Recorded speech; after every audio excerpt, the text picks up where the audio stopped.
الحمد لله رب العالمين والعاقبة للمتقين والصلاة والسلام على سيد الأنبياء والمرسلين وعلى آله وأصحابه أجمعين. أما بعد فأعوذ بالله من الشيطان الرجيم. بسم الله الرحمن الرحيم. طه ما أنزلنا عليك القرآن لتشقى إلا تذكرة لمن يخشى. صدق الله العظيم. اللهم صل على سيدنا ومولانا محمد وعلى آل سيدنا ومولانا محمد وبارك وسلم. اللهم صل على سيدنا ومولانا محمد وعلى آل سيدنا ومولانا محمد وبارك وسلم. اللهم صل على سيدنا ومولانا محمد وعلى آل سيدنا ومولانا محمد وبارك وسلم. بسم اللہ الرحمن الرحیم. طه یہ حروف مقطعات میں سے ہے. ما انزلنا نہیں نازل کیا ہم نے، علیک آپ پر، القرآن قرآن، لتشقى تاکہ آپ مشقت میں پڑ جائیں، الا مگر، تذکرۃ نصیحت ہے، لمن اس شخص کے لیے، یخشا جو ڈرتا ہے. گزشتہ درس میں بھی اس کے متعلق کچھ عرض کیا تھا. ان آیات شریفہ کے اندر اللہ تعالیٰ نے اپنے محبوب، اپنے پیارے نبی صلی اللہ علیہ وآلہ وسلم کو تسلی دے رہے ہیں. عن علی رضی اللہ تعالی عنہ انہ قال لما نزل علی النبی صلی اللہ علیہ وسلم یا ایہا المزمل قم اللیل الا قلیلا قام اللیل کلہ حتی تورمت قدماہ فجعل يرفع رجلا ويضع أخرى فهبط عليه جبرائيل عليه السلام فقال طه على الأرض بقدميك يا محمد صلی اللہ علیہ وسلم. حضرت علی رضی اللہ تعالیٰ عنہ کہتے ہیں کہ جب قرآن پاک کی یہ آیات نازل ہوئیں، یا ایہا المزمل قم اللیل الا قلیلا، کہ اللہ نے فرمایا محبوب آپ رات کو عبادت کیا کریں، تو نبی پاک صلی اللہ علیہ وسلم اتنی عبادت کرتے تھے، رات کو ساری رات کھڑے رہتے، حتیٰ کہ حضور صلی اللہ علیہ وسلم کے پاؤں مبارک سوج جایا کرتے تھے، پاؤں مبارک پر ورم آ جاتا تھا. اور بعض دفعہ حضور صلی اللہ علیہ وسلم جب کھڑے ہوتے تھے تھک جاتے تھے، کبھی ایک پاؤں کا وزن دیتے تھے، کبھی دوسرے پاؤں پہ وزن دیتے تھے. تو جبرائیل علیہ السلام آئے اور آ کر عرض کیا کہ اے محمد صلی اللہ علیہ وسلم آپ اپنے قدم مبارک زمین پہ رکھا کریں اور اتنی مشقت میں نہ پڑیں. یہاں یہ آیتیں نازل ہوئیں اور اللہ نے تسلی دی ہے، طه ما انزلنا علیک القرآن لتشقى. قال الکلبی حضرت قلبی رحمۃ اللہ علیہ کہتے ہیں لما نزل علی رسول اللہ صلی اللہ علیہ وسلم الوحی بمکۃ اجتہد فی العبادۃ حتی کان یراوح بین قدمیہ فی الصلاۃ لطول قیامہ فیراوح بین قدمیہ اذا قام على احدہما مرہ قام على الاخرى مرہ وكان يصلي الليل كله فأنزل الله تعالى هذه الآية وأمره أن يخفف على نفسه۔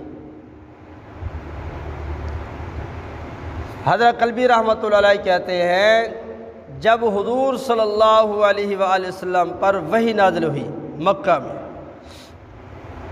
حضور صلی اللہ علیہ وسلم نے اپنی عبادت میں جد و جہد اور زیادہ کر دی، اور زیادہ عبادت کرنے کی کوشش کی، اور اتنی عبادت کرتے ساری رات قیام کرتے، کھڑے رہتے، آپ علیہ الصلاۃ والسلام کے پاؤں مبارک پر ورم آ جاتا تھا، تھک جاتے تھے، اور ایک پاؤں پہ وزن رکھتے تھے تاکہ دوسرا پاؤں سانس لے لے، پھر دوسرے پاؤں پہ سہارا لیتے تھے، وہ پاؤں اٹھا لیتے تھے۔ تو اللہ تعالیٰ نے یہ آیات نازل فرمائی طٰہٰ ما انزلنا علیک القرآن لتشقیٰ، اے محبوب ہم نے یہ قرآن اس لیے نازل نہیں کیا کہ آپ مشقت میں پڑ جائیں۔ اور علماء نے یہ بھی لکھا ہے، مفسرین نے لکھا ہے جب تک 5 نمازیں فرض نہیں ہوئی تھیں، صحابہ کرام رضوان اللہ علیہم اجمعین اور آقا نامدار صلی اللہ علیہ وآلہ وسلم تہجد پڑھتے تھے، اور ساری رات تہجد میں کھڑے رہتے تھے، قرآن پڑھتے تھے، رات قرآن پڑھنے میں، تہجد پڑھنے میں گزر جاتی تھی۔ اور جو کافر تھے، مشرک تھے، وہ باتیں بناتے تھے، آوازیں کستے تھے، نعوذ باللہ، کیا کہتے؟ کیا یہ قرآن نازل ہوا ہے مسلمانوں پر یا کوئی مصیبت نازل ہوئی ہے کہ نہ رات کو آرام ہے نہ صبح کو چین ہے، رات بھی پریشانی صبح بھی پریشانی۔ تو اللہ تعالیٰ نے فرمایا محبوب ان بے وقوفوں کو کہہ دو اللہ کا کلام اور اللہ کے کلام کے ذریعے جو علم ہے وہ تو خیر ہی خیر ہے، وہ تو سعادت ہی سعادت ہے، یہ احمق بے وقوف اس سعادت کو سمجھ ہی نہیں رہے۔ قرآن تو خیر ہے، یہ مصیبت نہیں، قرآن کے ذریعے اللہ مصیبتوں کو دور کر دیتے ہیں، قرآن کے ذریعے اللہ مشکلات حل کرتے ہیں، قرآن کے ذریعے اللہ بگڑیاں بنا دیتے ہیں، قرآن کے ذریعے اللہ مسئلے حل کرتے ہیں۔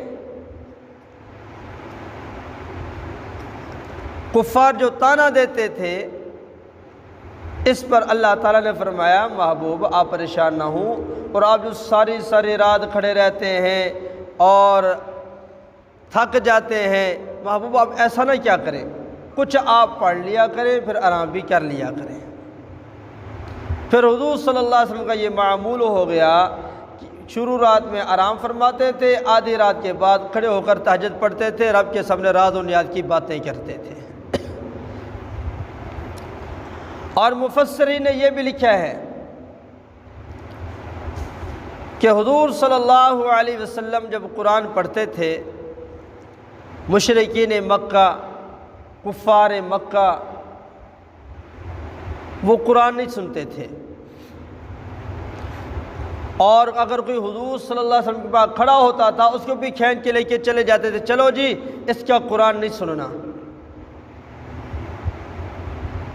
اور بعضوں نے یہ شرارت شروع کر دی، وقال الذین کفروا لا تسمعوا لهذا القرآن والغوا فیہ لعلکم تغلبون، کہتے تھے جب یہ قرآن پڑھے نا آپ اس کے قرآن میں شور و غل کیا کریں، تالیاں بجایا کریں، سیٹیں بجایا کریں، شور برپا کیا کریں، تاکہ یہ قرآن ہمیں نہ سنا سکے، ہم غالب آ جائیں۔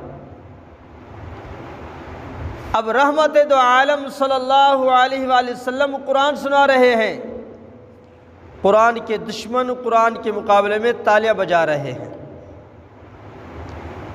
رحمت دو عالم صلی اللہ علیہ وسلم قرآن پڑھ رہے ہیں، قرآن کے دشمن قرآن کے مقابلے میں شور برپا کر رہے ہیں، شور و غل کر رہے ہیں۔ حضور صلی اللہ علیہ وسلم کا دل گھبرا جاتا، اللہ میں تو ان کو تیرا قرآن سناتا ہوں، تیرا کلام سناتا ہوں، یہ اس کے مقابلے میں شور برپا کرتے ہیں، شور و غل کرتے ہیں، تالیاں بجاتے ہیں، مذاق اڑاتے ہیں۔ اور رحمت دو عالم صلی اللہ علیہ وسلم رات کو قیام کرتے تھے اور صبح کافروں کی فکر کیا کرتے تھے، اللہ اس کو بھی ہدایت دے، اس کو بھی ہدایت دے، ہر ایک کی ہدایت کی فکر کرتے تھے۔ اور جب وہ نہ مانتے تھے، بجائے ہدایت کے وہ مذاق اڑاتے تھے، تالیاں بجاتے تھے، تو اللہ تعالیٰ نے فرمایا محبوب آپ کے ذمہ ہے پہنچا دینا، منوانا آپ کے ذمہ نہیں، ہدایت آپ کے ذمہ نہیں، ہدایت میرے ذمہ ہے، جس کو میں چاہوں گا میں ہدایت دوں گا۔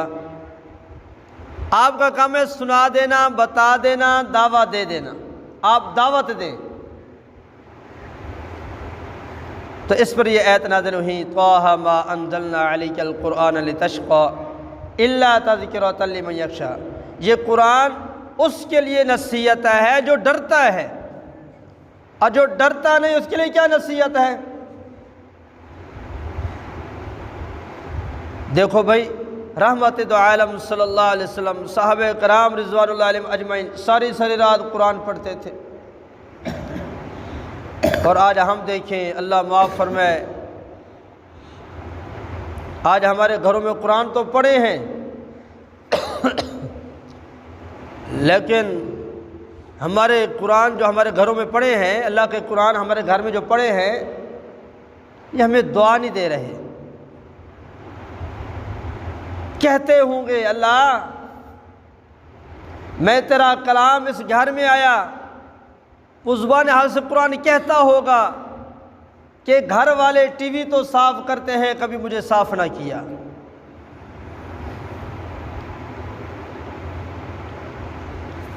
خبروں کا اہتمام کرتے ہیں، میں قرآن کی خبروں کا خیال نہ کیا، مجھے کبھی اٹھایا تک ہی نہیں، پڑھا تک ہی نہیں۔ جس قرآن کو ہم اٹھاتے ہی نہیں، دیکھتے نہیں، پڑھتے نہیں، سنبھالتے نہیں، کوئی مٹی وغیرہ خاکہ وغیرہ آ جائے اس کو جھاڑتے ہی نہیں، صاف ہی نہیں کرتے، ہم کیا امید رکھ سکتے ہیں کہ قیامت کے دن یہ قرآن ہمارا سفارشی بنے گا؟ مسلمانوں یقین کرو، جب سے ہم قرآن سے دور ہوئے ہیں، قرآن سے تعلق چھوڑا ہے، پریشانیوں میں پریشانیاں آ رہی ہیں، مصیبتوں میں مصیبتیں آ رہی ہیں، گھر کے سکون ختم ہو گئے، آپس کی محبتیں ختم ہو گئیں، نفرتیں پھیل گئی ہیں، گھر کی جو برکت ہوتی تھی وہ بے برکتی میں بدل گئی ہے۔ ہم کہتے ہیں نہیں مسئلہ یہ ہو گیا، اصل مسئلہ یہ ہو گیا ہے، مسئلہ یہ وہ نہیں ہے، ہم نے رب کو ناراض کر دیا ہے، ہم نے قرآن کی زیارت چھوڑ دی ہے، قرآن کی تلاوت چھوڑ دی ہے، جس کی وجہ سے آج بیٹا جو اپنے باپ کے سامنے آنکھ اٹھانے کی طاقت نہیں رکھتا تھا، آج بیٹا اپنے باپ کے منہ پہ تھپڑ مار رہا ہے۔ جس گھر کے اندر اتنی برکتیں تھیں کہ وہ ختم ہی نہیں ہوتی تھیں، ایک گھر میں کمانے والا ہوتا تھا، 8-9 کھانے والے ہوتے تھے، ختم ہی نہیں ہوتا تھا، آج سارے کے سارے کمانے والے ہیں، پورا ہی نہیں ہوتا۔ پہلے ایکڑ میں 5-6 من آ جاتے تھے، رب کا شکر ادا کرتے تھے، پورے سال کا رزق مل گیا۔ آج 50-50 من، 60-60 من، 40-40 من اٹھا رہے ہیں، پریشان ہیں۔ کیا ہے؟ ہم نے قرآن سے منہ موڑ لیا ہے، رب کو ناراض کر لیا ہے۔ خود حضور علیہ السلام نے فرمایا جو مغرب کی نماز کے بعد سورہ یاسین پڑھے، سورہ واقعہ پڑھے گا، اللہ تعالیٰ اس کے گھر کا فاقہ ختم کر دیں گے۔ کتنے ہمارے مسلمان ہیں جو مغرب کے بعد سورہ واقعہ پڑھتے ہیں؟ مکی پہ ہمارا یقین ہے، منجی پہ ہمارا یقین ہے، گندم پہ ہمارا یقین ہے، ملازمت پہ ہمارا یقین ہے، نوکری پہ ہمارا یقین ہے، مزدوری پہ ہمارا یقین ہے، سورہ واقعہ پہ ہمارا یقین ہی نہیں ہے جو ہمارے نبی نے فرمایا ہے۔ ایک صحابی دنیا سے جانے لگے، ان کی 4 بیٹیاں تھیں، بیٹا کوئی نہیں تھا، 4 بیٹیاں تھیں۔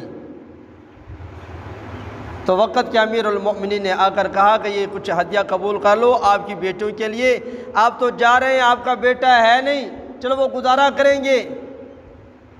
اس صحابی رسول صلی اللہ علیہ وسلم نے فرمایا مجھے ضرورت نہیں ہے، لے جا اپنا واپس۔ میں نے اپنی بچیوں کو ایسی دولت دے دی ہے کہ جب تک وہ یہ دولت اپناتی رہیں گی، وہ سورت پڑھتی رہیں گی، سورہ واقعہ، کبھی ہمارے گھر میں فاقہ نہیں آئے گا۔ ان کا ایسا یقین تھا۔ قرآن پڑھنے کا وقت تو ہو تو ہم قرآن چھوڑ کے چلے جاتے ہیں، جب مجھے فلاں ضروری کام ہے، قرآن کو چھوڑ دیا، ضروری کام کے پیچھے چلے گئے۔ جہاں سے رزق ملنا ہے، جہاں سے اللہ کی مدد آنی ہے، وہ کام چھوڑ دیا۔ جہاں اللہ کا وعدہ ہے وہ چھوڑ دیا، اور جہاں اللہ کا وعدہ نہیں اس کے پیچھے پڑے ہوئے ہیں۔ نماز پہ اللہ کا وعدہ ہے کہ جو 5 وقت نماز پڑھتا ہے اللہ تعالیٰ اس کو 5 انعام عطا فرماتے ہیں، اور پہلا انعام یہی اللہ اس کے رزق کی تنگی دور کر دیتے ہیں۔ اب ہمارے نبی نے فرمایا اللہ کی قسم، میں قسم اٹھا کر کہتا ہوں کائنات جھوٹی ہو سکتی ہے، ہمارے نبی کا فرمان جھوٹا نہیں ہو سکتا۔ اور حضور فرما رہے ہیں جو 5 وقت نماز پڑھے گا اس کے گھر میں فاقہ نہیں آئے گا، اللہ رزق کی تنگی دور کر دیں گے۔ اب نبی کے فرمان مانتے نہیں ہیں، 5 وقت نماز پڑھتے نہیں ہیں، زمینوں کے پیچھے لگے ہوئے ہیں، جانوروں کے پیچھے لگے ہوئے ہیں، محنت مزدوری کے پیچھے لگے ہوئے ہیں، جہاں نہ اللہ نے وعدہ کیا نہ نبی نے وعدہ کیا ہے۔ جہاں نہ اللہ کا وعدہ کہ مرضی آئی تو دوں گا، نہیں تو نہیں دوں گا، اور نبی نے بھی وعدہ نہیں کیا، اس کے پیچھے رات دن کھپا رہے ہیں اپنے آپ کو۔ اور نماز پہ اللہ کا وعدہ ہے، نبی کا وعدہ ہے میں رزق دوں گا اور رزق کی تنگی دور کر دوں گا، کوئی پریشانی نہیں ہوگی۔ نماز کے قریب نہیں آتے ہم۔ اب کتنا بڑا محلہ ہے، کتنے نمازی ہیں، ہر بندہ اندازہ کر لے، اور پھر ان سے بات یہ کہتے جی بڑے پریشان ہیں، کیا کریں جی، بس پوری بھی نہیں ہوندی۔ بھئی کتوں پوری ہوئے گی؟ 80 رب دے حکم پورے کریں گے تو اللہ پھر ساری پوری کرے گا۔ صحابہ اکرام ساری رات اللہ کی عبادت کرتے تھے، اور آج ہمارا حال دیکھو، ہم ساری رات ہم بھی جاگتے ہیں، وہ بھی جاگتے تھے، ہم بھی جاگتے ہیں، لیکن فرق ہے، وہ جاگتے تھے رب کا قرآن پڑھتے تھے، ہم جاگتے ہیں دنیا کی گپیں لگاتے ہیں، ہم دنیا کے حالات کا جائزہ لیتے ہیں، جی یہ کیا ہو رہا ہے، یہ کیا ہو رہا ہے، بیٹھے بیٹھے رات کے 12 بج جاتے ہیں، صبح نماز نصیب نہیں ہوتی۔ جی کیا کرے جی، رات با فلانا مسئلہ پیش آ گیا، بیٹھے بیٹھے جی بس ہوں آنکھ لگ گئی، صبح نماز بھی نصیب نہیں ہوئی۔ فرمایا جب سورج نکلنے لگتا اس سے پہلے جاگ جایا کرو، اس وقت رزق کی تقسیم ہو رہا ہوتا ہے۔ جب رزق تقسیم ہو رہا ہوتا ہے ہم سو رہے ہوتے ہیں، پھر ہماری بدبختی تو ہمارے ساتھ ہے۔ تو حضور صلی اللہ علیہ وآلہ وسلم، صحابہ کرام رضوان اللہ علیہم اجمعین ساری رات اللہ کی عبادت کرتے تھے، پاؤں مبارک سوج جایا کرتے تھے۔ اس پر اللہ نے تسلی دی، طٰہٰ ما انزلنا علیک القرآن لتشقیٰ، محبوب ہم نے آپ پر قرآن کو اس لیے نازل نہیں کیا کہ آپ مشقت میں پڑ جائیں، ساری رات کھڑے رہیں، پاؤں بھی سوج جائیں، الا تذکرۃ لمن یخشیٰ، محبوب آپ پریشان نہ ہوں کافروں کے بارے میں کہ ان کو ہدایت کیوں نہیں مل رہی، یہ کلمہ کیوں نہیں پڑھ رہے۔ محبوب جو ڈرے گا اس کے لیے قرآن نصیحت ہے، اس کو ہدایت ملے گی، جو نہیں ڈرتا اس کے لیے کوئی نصیحت نہیں ہے۔ تو میرے بھائیوں، آج تک جو کمی کوتاہی ہوئی، غلطیاں ہوئیں، میں بھی معافی مانگتا ہوں اللہ سے، آپ بھی اللہ سے معافی مانگیں، اور آج کے بعد جو سانس ہمارے باقی بچے ہوئے ہیں ان کو قیمتی بنا لیں۔ اس طرح زندگی گزاریں کہ عرش والا بھی راضی ہو جائے اور مدینے والا بھی راضی ہو جائے۔ اللہ رب العالمین سے دعا جو کہا سنا گیا، اللہ تعالی ہم سب کو اخلاص کے ساتھ عمل کرنے کی توفیق عطا فرمائے۔